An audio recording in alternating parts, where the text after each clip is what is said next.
இன்றைய தியானம். ஸ்திரியானவள் தன் கர்ப்பத்தின் பிள்ளைக்கு இறங்காமல் தன் பாலகனை மறப்பாளோ? அவர்கள் மறந்தாலும் நான் உன்னை மறப்பதில்லை. ஏசாயா 49:15. ஆண்டவரும் இரட்சகருமாகிய இயேசு கிறிஸ்துவின் நாமத்தினாலே இந்த காலை வேளையிலே இன்றைய தியான நிகழ்ச்சியின் வாயிலாக உங்கள் ஒவ்வொருவரையும் சந்திப்பதில் நான் கிறிஸ்துவுக்குள் மிக்க மகிழ்ச்சி அடைகிறேன். பிரியமானவர்களே, கர்த்தர் சொல்லுகிற வார்த்தை, ஸ்திரியானவள் தன் கர்ப்பத்தின் பிள்ளைக்கு இறங்காமல் தன் பாலகனை மறப்பாளோ? அந்த தாயே மறந்தாலும் நான் உன்னை மறப்பதில்லை என்று சொல்லுகிறார். ஆனால் நாம் என்ன சொல்கிறோம்?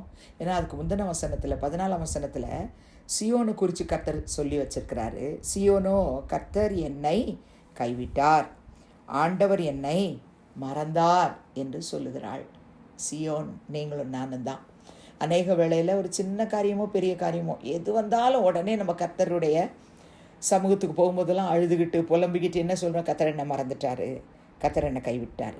இந்த 2 வார்த்தையை எல்லாருடைய வாயிலேயும் பிசாசு உபத்திரவத்தின் வேளையில், தனிமையின் வேளையில், கஷ்டத்தின் பாதையில் கடந்து போகும்போது உச்சரிக்க வச்சிடறான். இங்கே சீயோன் சொல்கிறா, கர்த்தர் என்னை கைவிட்டுட்டாரு, ஆண்டவர் என்ன மறந்தார். ஆனால் கர்த்தர் நமக்கு ஏசாயா மூலமாக எழுதி வைத்திருக்கிறார். கர்ப்பத்தின் பிள்ளைய கூட பெற்ற தாய் ஒருவேளை மறக்கலாம், அவன் மறக்க மாட்டா. ஆனால் அப்படியே அவன் மறந்தாலும் நான் உன்னை மறப்பதில்லை. ஏசாயா தீர்க்கதரிசியின் மூலமாய் சொல்லப்படுவதற்கு முன்பதாக உபாகமத்திலேயே மோசே மூலமாக இஸ்ரவேல் ஜனங்களுக்கு கர்த்தர் சொன்னதான வார்த்தையை நீங்கள் வாசிச்சு பாருங்க. உபாகமம் 4ஆம் அதிகாரம் 31ஆம் வசனம்.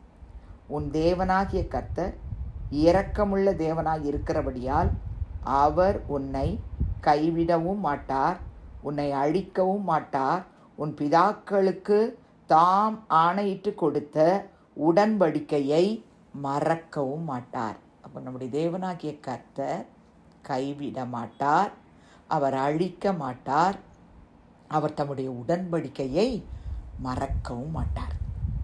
இஸ்ரவேல் ஜனங்களுக்கு என்ன வாக்கு கொடுத்தாரோ இன்றைக்கும் ஆவிக்குரிய இஸ்ரவேலராய் மாற்றப்பட்டிருக்கிற எனக்கும் உங்களுக்கும் கர்த்தர் திரும்பவுமாய் சொல்கிறார், உன் தேவனாகிய கர்த்தர் நான் இரக்கமுள்ள தேவனாய் இருக்கிறபடியால் உன்னை கைவிடவும் மாட்டேன், உன்னை அழிக்கவும் மாட்டேன், உன்னை மறக்கவும் மாட்டேன். நீங்களும் நானும் பிரியமானவர்களே, கர்த்தரால் கைவிடப்பட மாட்டோம், அழிக்கவும் அவர் மாட்டார்.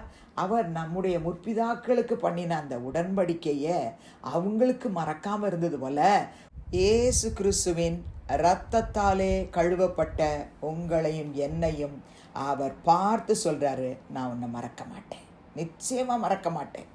அப்போஸ்தலனாகிய பவுல் சொல்லும்போது சொல்கிறாரு, எபிரேய மக்களுக்கு எழுதும்பொழுது எபிரேயர் 6ஆம் அதிகாரம் 10ஆம் வசனத்திலே, ஏனென்றால் உங்கள் கிரியையையும் நீங்கள் பரிசுத்தவான்களுக்கு ஊழியம் செய்ததினாலும் செய்து வருகிறதினாலும் தமது நாமத்திற்காக காண்பித்த அன்புள்ள பிரயாசத்தையும் மறந்து விடுகிறதற்கு தேவன் அநீதி உள்ளவர் அல்லவே.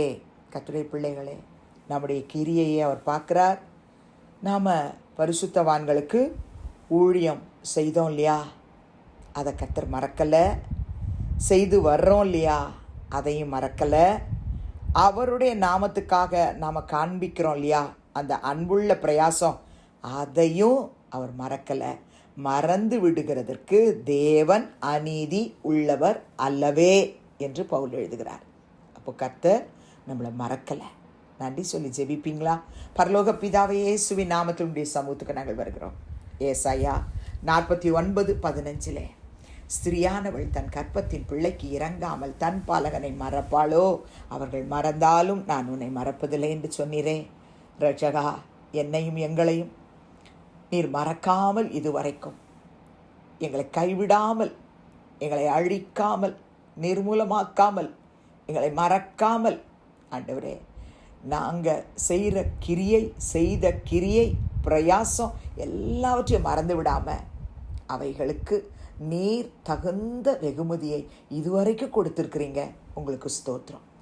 எல்லாவற்றையும் நீர் ஞாபகம் வைத்து எங்களுக்கு பதில் கொடுக்க போகிறீர். உமக்கு ஸ்தோத்திரம்.